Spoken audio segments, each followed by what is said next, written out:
Здравейте, аз съм Ясен Гоев. Може да се нагледате на много коментари по отношение на току-що преминалите президентски избори в САЩ. Причините за победата на Доналд Тръмп са много. Аз ще обърна внимание само на икономиката и как ще видите как тя влияе на избора на хората, защото ситуацията е сложна и е свързана с това не дали икономиката в момента е силна, а какви са усещанията на хората. И те са свързани естествено с основни неща. Те са свързани с процеса на инфлация, те са свързани с цените на жилищата, с възможността да си купиш жилище, както и с цените на наемите. Друга сериозна тема естествено е цената на бензина, защото в САЩ да съществуваш без кола е практически невъзможно и разстоянията на повечето места, които трябва да се изминават всеки ден, са значителни. Така че в семейния бюджет цената на бензина винаги има съществено значение. И не на последно място е важно дали имаш работа и какво се случва с заплатите. Но едно по едно. Цените на жилищата в Америка достигнаха нови рекордни стойности за 15 поредни месеца.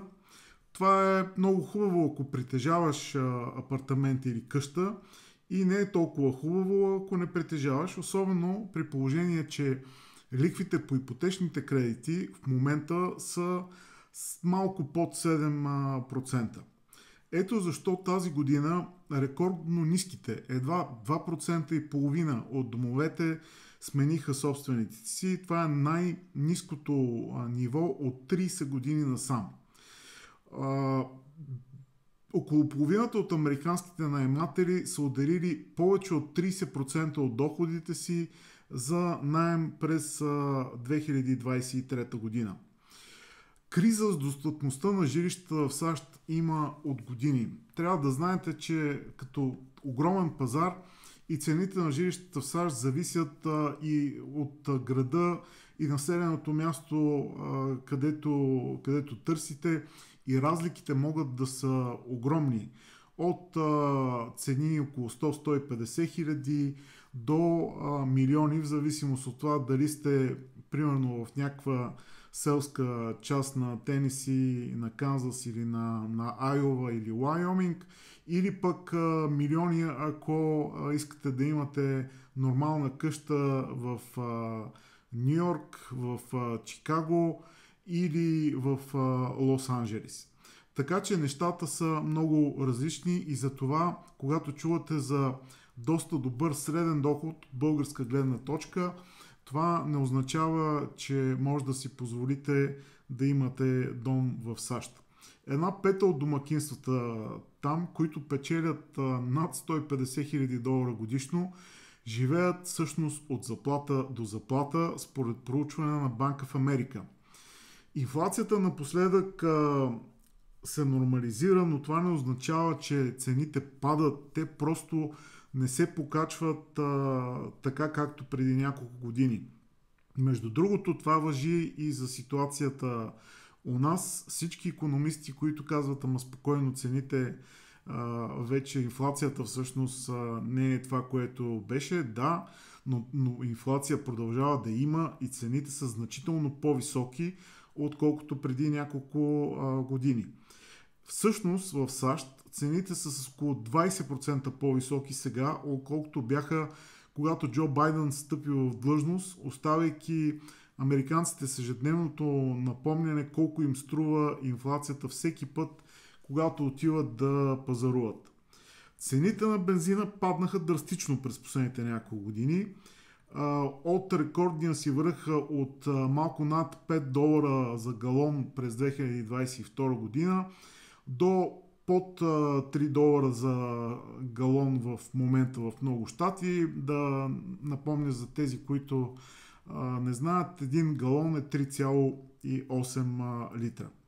Това естествено помогна, но не реши проблема с инфлацията. Най-големият показател за икономически сигурност е дали имате или нямате работа, и в момента процента на безработица е относително нисък. Той е 4,1%.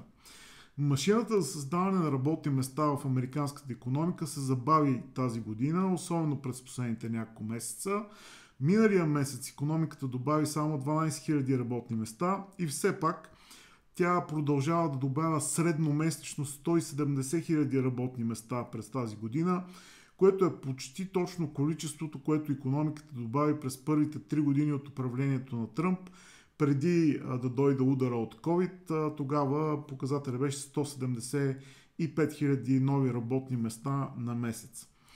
Компаниите все още търсят много работници, и то толкова, че броя на обявите за работа е по-голям от броя на търсещите работа американци, според Бюрото по трудова статистика на САЩ. Брутният вътрешен продукт нарасна с сезонно коригирани годишни темпове от 2,8% през последното 3 месечие.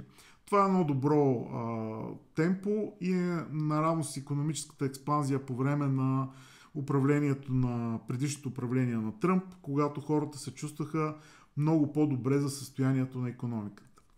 Това също направи американската икономика обект на завист от другите развити страни. Прогнозираният икономически растеж на САЩ за тази година остава най-високият от всички икономики на Г7 според Международния валутен фонд. Заплатите на работниците не растат страшно много, както беше преди няколко години, когато инфлацията наистина беше висока, но все пак растат с един нормален процент, който последните данни са за 3,9. Коригираният спрямо инфлацията разполагаем доход на глава от населението се повиши за 27-ми пореден месец. Потреблението, което съставлява повече от 2/3 от американския брутен вътрешен продукт, расте, нараствайки с 3,7% през последното 3 месечие, най-високият темп на растеж от първото 3 месечие на 2023 година. И доверието на потребителите също се покачва. През октомври то се повиши с най-голямата сума, в което и да е проучване от март 2021. Въпреки това, то остава доста под нивото, което беше преди пандемията, по време на първия мандат на Доналд Тръмп. Виждате, че нещата в американската икономика генерално са добре, но естествено се тръгва от едно не толкова добро състояние на висока инфлация, намаляване на инфлацията, а в същото време има ръст на доходите, разполагаемия доход също расте. Има работа, защото търсенето е по-голямо. Сега тук има доста детайли за какъв тип работа става въпрос и къде и в кой щат разликите могат да бъдат съществени. Но едно от важните неща е усещането на хората за това на къде върви страната. И през последните няколко години, според мен, огромна част от хората нямаха усещането, че те стават по-богати.